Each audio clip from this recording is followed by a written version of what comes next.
परिवर्तन आ गया है कि आप internet, blog, social network, tweet, forum, marketing, business, community, website, media, networking, mobile, ये सब चीज़ें ये हमारे सोशल मीडिया के माध्यम बन गए हैं। सोशल जो हमारे विचारों का आदान प्रदान करने के लिए जो माध्यम है, ये माध्यम उसी प्रकार के हैं।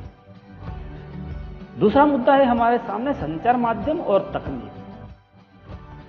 आपके लिए संभवतः संचार माध्यमों के बिना अपने जीवन की कल्पना करना भी कठिन है। बिल्कुल सही। जनसंचार माध्यमों के लिए प्रयोग में जो तकनीकी या प्रौद्योगिकी हम इस्तेमाल करते हैं, वह प्रौद्योगिकी निरंतर बदलती रहती है। मतलब कि उसमें कुछ ना कुछ ऐसा अपडेट होता रहता है, उसमें परिवर्तन होता रहता है। और इस तकनीक टेलीविजन ने दुनिया को बहुत पास ला दिया है। अभी यहाँ हम समझने की कोशिश करते हैं कि ये किस तरह से हुआ है कि आज हमारे जो टेलीविजन के बिना जीवन की कल्पना करना कठिन है। टेलीविजन के कारण हम अपने आप को विश्व समाज का एक सदस्य समझने लगे हैं। टेलीविजन में प्रदर्शित चित्र सैटेलाइट और केबल के विस्तृत जाल के माध्यम से अत्यंत सुदूर, मतलब अत्यंत जो दूर है, जो बहुत ही दूर है, रिमोट इलाका है, उस क्षेत्रों तक पहुंचाए जाते हैं। इसके कारण हम संसार के अन्य भागों के समाचार और मनोरंजक कार्यक्रम देख पाते हैं। आप टीवी पर कार्टून देखते हैं और जो कार्टून देखते हैं वे अधिकांशतः जापान या संयुक्त राज्य अमेरिका के होते हैं। अब हम चेन्नई या जम्मू में बैठकर अमेरिका में फ्लोरिडा के समुद्री तूफान की छवियों को आसानी से देख सकते हैं। और इस तरह से टेलीविजन ने दुनिया को बहुत पास ला दिया है। और इसीलिए कहा जाता है कि संचार माध्यम की वजह से अभी दुनिया सिकुड़ रही है कि मतलब कि जो कभी बहुत सुदूर इलाके में रहने वाले लोगों से अपना संपर्क नहीं होता था, लेकिन आज के ज़माने में हम दुनिया के किसी भी कॉर्नर में बैठे हुए हम कोई भी हिस्सा देख सकते हैं। कहीं भी देश की घटनाएं हम लाइव देख सकते हैं। तो ये तकनीक तथा मशीनों को बदलकर अत्याधुनिक बनाने से संचार माध्यमों को अधिक लोगों तक पहुंचाने में मदद मिलती है। आप इस चित्र में देख सकते हैं कि एक चित्रकार की नज़र में बाइबल के पहले पन्ने की छपाई करते हुए गुटेनबर्ग है, जो गुटेनबर्ग ने सबसे पहले छापखाने का इन्वेंशन किया था।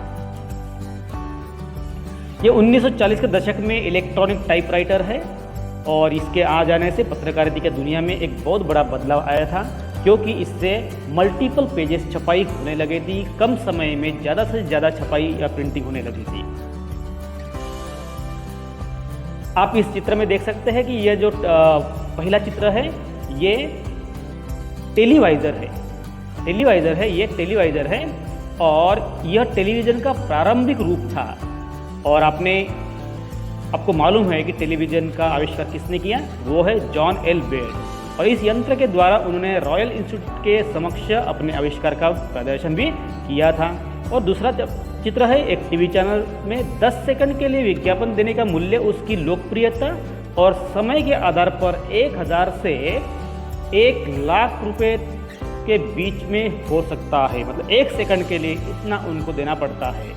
तो कमर्शियल जो ऐड होते हैं बहुत ही महंगी होती है, क्योंकि उनको किस चैनल पर देना है और कब दिखाना है, कहाँ दिखाना है, इसके लिए उनको इतना पेमेंट करना पड़ता है। मीडिया कवरेज सभी जगह पहुंचती है। मीडिया हर घटना को कवरेज करने की कोशिश करते हैं, हर घटना लोगों तक पहुंचाने की कोशिश करते हैं। हम अभी आज के ज़माने में टीवी और अलग अलग चैनल्स पर देखते हैं कि अलग अलग चैनल्स पर अलग अलग प्रकार की खबरें लाइव दिखाई जाती है। वो हर प्रकार की खबरें कवर करने की कोशिश करते हैं और जन सामान्य तक पहुँचाने की भी कोशिश करते हैं। संचार माध्यम और धन, इनका क्या संबंध है? संचार माध्यम और धन की अगर जब बात करते हैं तो जनसंचार द्वारा उपयोग में लाई जाने वाली विभिन्न तकनीकें अत्यंत खर्चीली है, क्योंकि इसमें लाइटें होती है, कैमरे, ध्वनि रिकॉर्ड करने के यंत्र, संप्रेषण के सैटेलाइट, ये सभी इसमें सम्मिलित हो जाते हैं। और समाचार स्टूडियो में बहुत सारे लोगों को वेतन भी देना पड़ता है, क्योंकि यहाँ जो लोग होते हैं वे कैमरे व प्रकाश की व्यवस्था करते हैं और अलग अलग व्यवस्था करने वाले लोग होते हैं, तो उनको सब लोगों को वेतन देना पड़ता था, देना पड़ता है।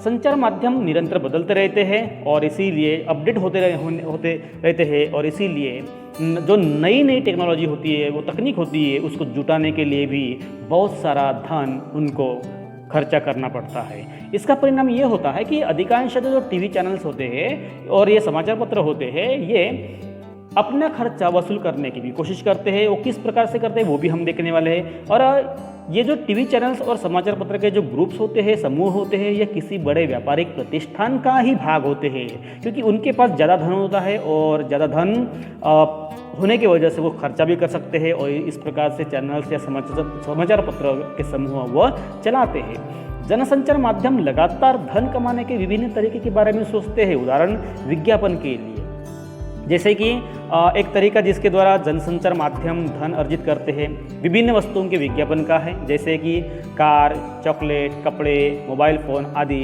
और आपने ध्यान दिया होगा कि अपने प्रिय टेलीविज़न कार्यक्रम को देखते हुए आपको ऐसे अनेक विज्ञापन देखने पड़ते हैं। टेलीविज़न पर क्रिकेट का मैच देखते हुए भी हर ओवर के बाद बार बार वही विज्ञापन दिखाए जाते हैं। इस तरह प्राय बार बार आप उन्हीं छवि को देखते हैं, जैसा कि आप आगे के अध्याय में भी पढ़ने वाले हैं कि विज्ञापनों की बार बार आवृत्ति इस आशा से की जाती है कि आप बाहर आकर विज्ञापित वस्तु खरीदेंगे, और इस प्रकार से कंपनियों को भी मुनाफा होता है क्योंकि उनकी ज़्यादा बिक्री हो जाएंगी और आप तक वो चीज़ें पहुंचती है। तो इस प्रकार से जो विज्ञापन दिखाए जाते हैं, वो टेलीविज़न हो या कोई भी अन्य माध्यम पर होते हैं, तो वो हो गए संचार माध्यम। और इस संचार माध्यमों के जरिए हमको बहुत सारी जानकारी भी प्राप्त होती है। यहाँ आप चित्र में देख सकते हैं कि अलग अलग पाठकों को पसंद को देखते हुए छपाई वाले जो लोग होते हैं, छपाई के वाले जो माध्यम होते हैं, कई तरह की जानकारियाँ उपलब्ध कराते हैं, या विभिन्न प्रकार के मैगजीन देख रहे हैं, न्यूज़पेपर्स देख रहे हैं। तो जो चीज़ आपको पसंद है, उस पसंदीदा पसंद के अनुसार आप अपने अपने न्यूज़पेपर या कोई मैगजीन होते हैं वो चूज कर सकते हैं और पढ़ सकते हैं।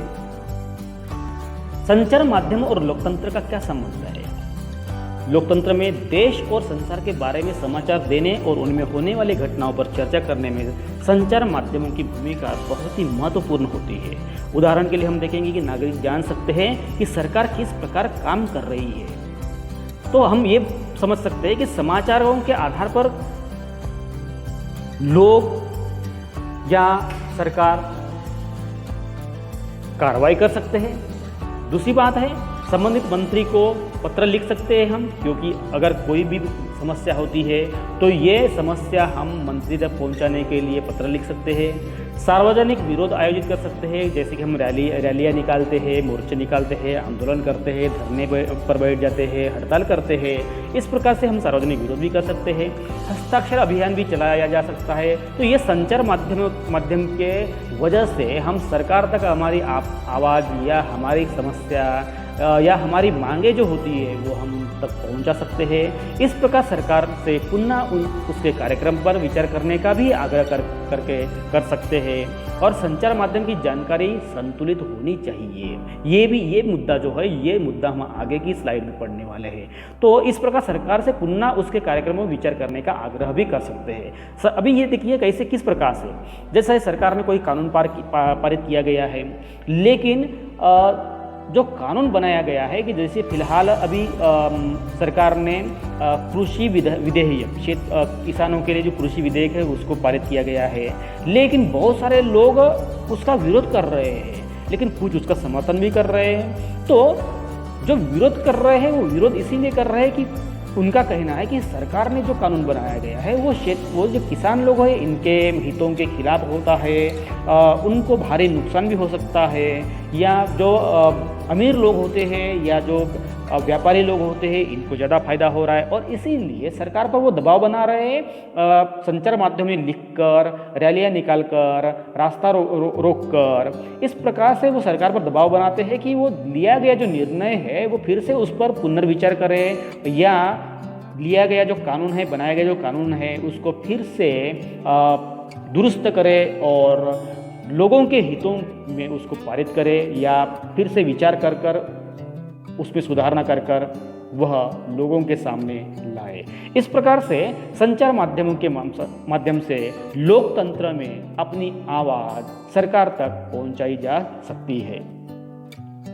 यहाँ हम देख रहे हैं कि किसी कार्टूनिस्ट ने ये पिक्चर बनाया है कि जो मीडिया होती है, मीडिया हमको मार्गदर्शन भी करती है, हमको गाइड करती है। इसका मतलब ये देख रहे हैं कि उनके उंगलियों पर ये नचा रहे हैं। तो क्या होता है कि जब हमको मीडिया बताती है कि इस प्रकार की घटनाएं होती है, तो उसी प्रकार से हमारे बर्ताव भी होने शुरू हो जाते हैं। तो इस प्रकार से मीडिया हमको ऑपरेट करने में या हमको शिक्षा देने में, हमको मार्गदर्शन करने में मीडिया बहुत ही महत्वपूर्ण भूमिका अदा करते हैं।